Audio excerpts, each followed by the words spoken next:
tous et bienvenue dans ce premier cours d'histoire avec Max Torix. Donc aujourd'hui on va tout de suite commencer par la création de l'homme. Nous, la partie la plus importante de l'histoire, la création de nous. Voilà, comme je viens de le dire. Donc ça s'appelle la préhistoire. Donc voilà, vous en avez marre de sortir vos cahiers, regardez cette vidéo qui vous apprendra beaucoup de choses sur la vie de l'homme depuis ses débuts.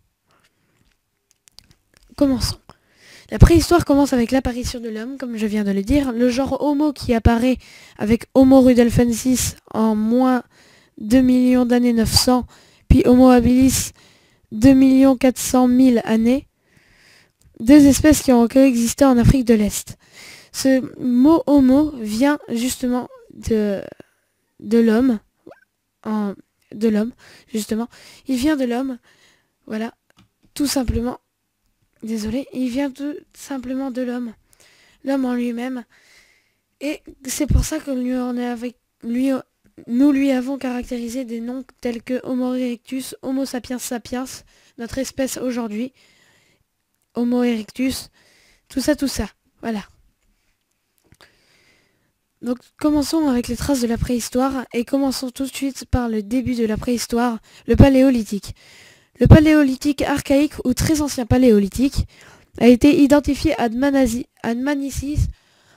en Géorgie vers 1 800 000 années, à Ors sur les sites de la Fuente Nueva et Barracón León en Espagne vers 1 400 000 années ou 1 200 000 années, à Atapuerca en Espagne également vers 1 200 000 années, dans la grotte du Vallonné en France, et à Montepoglio en Italie vers 1 million d'années.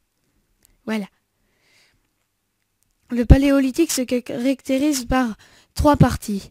Le paléolithique inférieur, le paléolithique moyen et le paléolithique supérieur, caractérisé par l'arrivée de l'Homo sapiens en Europe.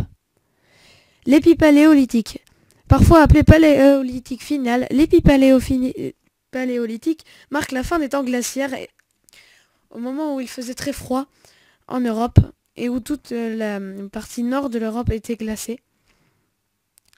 Donc ça s'appelait les temps glaciaires et est caractérisé par un radoucissement généralisé, le petit réchauffement, accompagné en Europe d'un important développement du couvert forestier. Donc les forêts ont repoussé, ça a reforesté, donc il y avait beaucoup de gibier.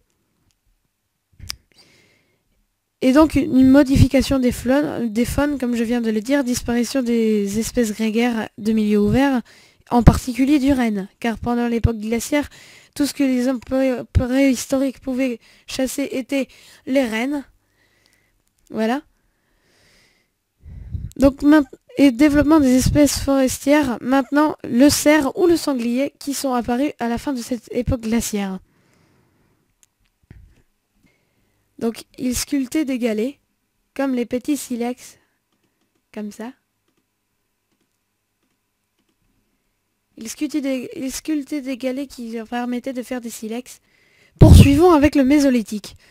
Le mésolithique est la période durant laquelle l'homme, encore chasseur-cueilleur, ramassant encore des pommes et chassant encore du gibier dans la forêt, ou tout ailleurs comme dans les prairies, est confronté à la fin de l'époque glaciaire et à la modification de l'environnement, la deuxième époque glaciaire, avec en particulier le développement des forêts. Comme la dernière fois, les forêts sont redevenues plus denses et tout a changé.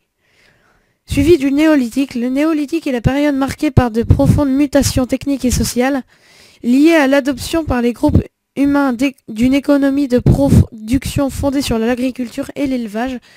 C'est ainsi que les hommes ont commencé à apprivoiser leur bétail, à le mettre dans des enclos et à faire pousser leur propre nourriture, et impliquant le plus souvent une sédentarisation. Donc les hommes se sont un peu arrêtés sur leur chemin et ont commencé à bâtir des maisons. Pour finir ce cours d'histoire sur la préhistoire, nous allons terminer avec les dates importantes à retenir de la préhistoire. Pendant le paléolithique, il y a 4 milliards d'années, apparition des australopithèques, la première race d'humains. Il y a 3 milliards d'années. Apparition d'Homo rudolfensis, souvent considéré comme le premier représentant du genre humain. Il y a 400 000 ans. Domestication du feu à Ménez, Dregan Eveltsosos. Il y a 100 000 ans. Première sépulture au Proche-Orient. Il y a 30 000 ans. En Europe, Homo sapiens est la seule espèce humaine restante après la disparition de l'homme néandertal. Il y a 18 000 ans. Peinture de Lascaux. Pendant le Néolithique, vers moins 10 000, premier village, vers moins 8 000, apparition de l'agriculture, vers moins 4 500 à moins 2000, mégalithisme, domaine et menhir, et vers 3300 avant Jésus-Christ, invention de l'écriture en Égypte et en Mésopotamie. Ceci marque la fin de la préhistoire. Je vous remercie d'avoir suivi ce cours d'histoire à travers lequel nous avons parlé de la préhistoire. Je vous dis à bientôt dans un prochain cours d'histoire. À bientôt.